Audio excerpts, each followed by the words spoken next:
Hi everyone. Today I want to talk about Vagabond by Takehiro Inoue, more specifically about Miyamoto Musashi. I'm sure I'm butchering the name somewhere. I have never heard it. I just read it, so pardon me. Um, this is a half fictional and half biographical manga about him and his journey to become the greatest swordsman Japan has ever seen. I'm not sure if it's appropriate to call him a samurai because, as far as I know, he never really served under anyone. So I'll go with the greatest Ronin ever until I found out more. I first discovered Vagabond at 15 thanks to Slam Dunk, another great work by Inoue. At the time, I was running through shonen like Usain Bolt, but that's a topic for another day. The story starts with Takezo and his best friend Matahachi deciding to join an ongoing war. I think it was a civil war. Yeah, definitely. An ongoing war to make a name for themselves. Unfortunately, they joined the losing side, and after a couple of unexpected events, meaning almost getting killed and getting robbed and getting killed again, they both of the two of them ended up separated. Takezo decided to become the strongest under the heavens. Meanwhile, Matahachi got infatuated and left with a woman. Takezo's dream of greatness were fueled by the fear and resentment he had towards his father. He figured if he got stronger than him, then that fear would disappear, which wasn't the case at all, because his father thought everybody was out to get him, even his own son, which was true, but he was just 13 years old. He didn't know no better. And his father called himself invincible, which made him also paranoid because if everybody is out to get me, then I have to protect myself. So he built a wall around himself, blocking everybody else out, which made him even more lonely and go mentally almost insane. Takezo never really cared about life. It's not like he wanted to die, but if it happened, he really wouldn't give a fuck. Well, that's until a certain monk hung him on a tree for over half a year. Not being able to die, live, eat properly, or drink water, and left with his own thoughts. All the built up anger and sadness, all his suppressed emotions came out in tears. He was alone now. It's like you can tell yourself that you're alone, but you're not really alone until you are literally alone. You know what I'm saying? This was one of the most beautiful things that I've seen, and I'm not even trying to overhype it. And I'm not talking about just manga and books, but life, it's probably top 10. Yeah. Apart from being hung on a tree, this was kind of my life. And it was also the trigger that made me get my life together, at least try. Like I said in my previous video, we don't want to feel alone. And seeing someone who lived centuries ago go through the same things as you here in the modern world, it's like watching yourself in a movie. You kind of gain a bit of perspective. And instead of completely drowning in my own victimhood, I decided that if I didn't have myself, nobody would. And that's exactly what Takezo did. And he was born again. Once he accepted that fact, he changed the writing of his name from Takezo to Musashi. They mean the same thing but different spelling, which if you look at it on the surface level, it seems insignificant, but it really means a lot because he's literally saying that I'm not the old me anymore.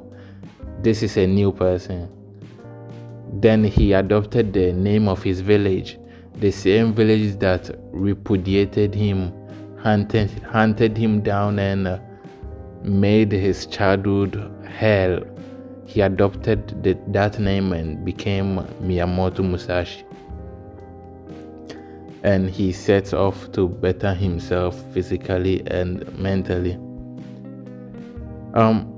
In my opinion, and this is just my opinion, let me know if it's an opinion, it can't be wrong or right. So according to me, this manga is about boys turning into men. And by that I don't mean once you hit 18 or 21 you are suddenly a man, because you can be 42 and still be acting like a kid. And if you are 42 and acting like a kid, please grow up. Just joking. What I mean to say is, in his search for strength and what it means to be strong, Musashi met a lot of martial artists around his age who were dealing with their own internal struggles. Some were able to overcome them, and some found meaning, and others died. They just died, yeah. An old man who seems to have figured life out told Musashi that invincible was just a word, nothing more to it, just a couple of letters put together. And this caused a crisis in Musashi because he had been chasing that word for so long. It's like when you have a goal, and once you think when you reach that goal everything would be flowers and sunshine, but as soon as you hit that goal you'll be happy for a single moment, then it all go downhill, just depressed. So I think that's how he felt, because all of a sudden all these questions came into his head, like, was it worth it? Isn't it better to just be kind to people? Am I the devil? What's the point of reaching the top when I'm still by myself? At this point, Musashi hadn't really reached the top. He was well known by now, but he hadn't reached the top, not at least by his own metrics. He hadn't reached there at all, but he was depressed. He was going through it. So these are the questions that he was conflicted by. And I haven't reached the stage in life where I can pose myself these questions, because I wouldn't have answers. I'm barely 19 years old, and I used to say that I'd rather be successful and depressed than depressed and broke. And I still kind of stand by that, but a wise man once said, if you are successful and sad, that means you built a shitty house with shitty foundations. I'll leave it at that and interpret it however you want. Honestly, this video is kind of disrespectful, I'm not going to lie, because there are so many amazing characters in this book, and some of these characters, just by being present, contributes heavily to Musashi's growth. But I feel like if I talked about all of them in this video, this video would be at least 9 hours long, and I probably spoil along the way. So I just have to talk about Musashi for now. Unfortunately, the manga is unfinished, but hopefully they bring it back. And I think an anime adaptation would most likely prop it to the mainstream. It would be as successful as it has ever been. One more thing is, if you are reading this for the first time, please ignore whatever I just said and just enjoy the ride. When I make another video about Vagabond, and it will be soon, I will probably talk about Matahachi, because I believe that he's as important, if not more important, than Musashi. And I'm not talking about them as people, but as characters. I know we all like to hate on him, but it took me 4 reads to kind of understand the mirror Inoue put in front of us. It's like Matahachi is the reflection of everything that we fall into doing but should be able to not do.